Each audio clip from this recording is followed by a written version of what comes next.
বন্ধুরা, ভারতের রাজস্থান মরুভূমির দেশ হলেও সেখানে এমন এক জায়গা আছে যা মরুভূমির বালির চেয়েও বেশি রহস্যময়।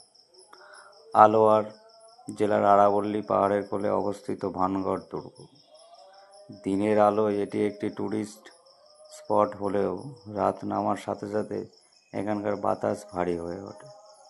স্থানীয়রা বলেন 400 বছর আগে এক অভিশপ্ত রাতে এই পুরো শহরটি শ্মশানে পরিণত হয়েছিল। রাত নামলে আজও কেন এখান থেকে কান্নার আওয়াজ আসে, কেন ভারত সরকার এখানে সূর্যাস্তের পর প্রবেশ নিষিদ্ধ করেছে, আজ আমরা শুনব সেই 10,000 মানুষের এক রাতে হারিয়ে যাওয়ার হারিম করা কাহিনী। 1613 সাল রাজা মাধব সিং যখন ভানগড় দুর্গ তৈরি করেন, তখন এটি ছিল রাজস্থানের অন্যতম সুন্দর শহর। এই দুর্গের 7টি তলা ছিল আকাশ ছোঁয়া। প্রাসাদের চারিদিকে ছিল সুন্দর বাগান, বাজার আর নর্তকীদের নাচঘর। এই শহরের মধ্যমণি ছিলেন রাজকুমারী রত্নাবতী। কথিত আছে রত্নাবতী ছিলেন ভারতের অন্যতম সুন্দরী রাজকুমারী।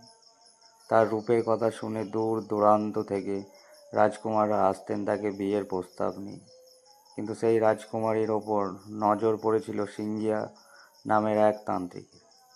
সিঙ্গিয়া ছিল কালো জাদুতে ভয়ঙ্কর দক্ষ। সে জানত রাজকুমারীকে স্বাভাবিকভাবে পাওয়া সম্ভব নয়, তাই সে শয়তানি জাদুর আশ্রয় নিল। একদিন রাজকুমারীর এক দাসী বাজারে একটি দোকানে সুগন্ধি আতর কিনতে যান। সিঙ্গিয়া সেই সুযোগ কাজে লাগিয়ে জাদুর সাহায্যে ওই আতরের শিশিতে একটি বশীকরণ মন্ত্র পড়ে দেয়। তার পরিকল্পনা ছিল রাজকুমারী ওই আতর ব্যবহার করলেই জাদুর টানে তান্ত্রিকের পায়ের কাছে ছুটে আসবে।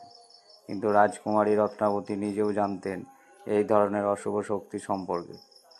তিনি যখন আতরের শিশিটি হাতে নিলেন, তখনই রহস্য বুঝতে পারেন। তিনি ঘৃণায় শিশিটি পাশের একটি বিশাল পাথরের ওপর আছড়ে ফেলেন। জাদুর প্রভাবে সেই পাথরটি নড়তে শুরু করে এবং পাহাড় থেকে গড়িয়ে গিয়ে সরাসরি তান্ত্রিক সিঙ্গিয়াকে পিষে ফেলে। মরার আগে সিঙ্গিয়া তার শেষ নিঃশ্বাস দিয়ে চিৎকার করে এক ভয়ানক অভিশাপ দেয়। ভানগড়ের প্রতিটি মানুষ অকালে মরবে এবং তাদের আত্মা। তান্ত্রিকের মৃত্যুর ঠিক 1 বছর পর ভানগড়ের সাথে প্রতিবেশী রাজ্য আজবগড়ের এক রক্তক্ষয়ী যুদ্ধ বাধে। সেই যুদ্ধে দুর্গের প্রতিটি কোণে লাশের পাহাড় জমে যায়। রত্নাবতী সহ শহরের প্রতিটি মানুষ সেই যুদ্ধে প্রাণ হারান। অবাক করা বিষয় হলো, সেই যুদ্ধের পর ভানগড় আর কোনো দিন গড়ে ওঠেনি। তান্ত্রিকের অভিশাপ যেন সত্যি হলো। আজ 400 বছর পার হয়ে গেলেও মানুষের দাবি, যারা সেই রাতে মারা গিয়েছিল তারা আজও এই দুর্গের ধ্বংসাবশেষে বন্দী হয়ে আছে। আজও অন্ধকার হলে সেখানে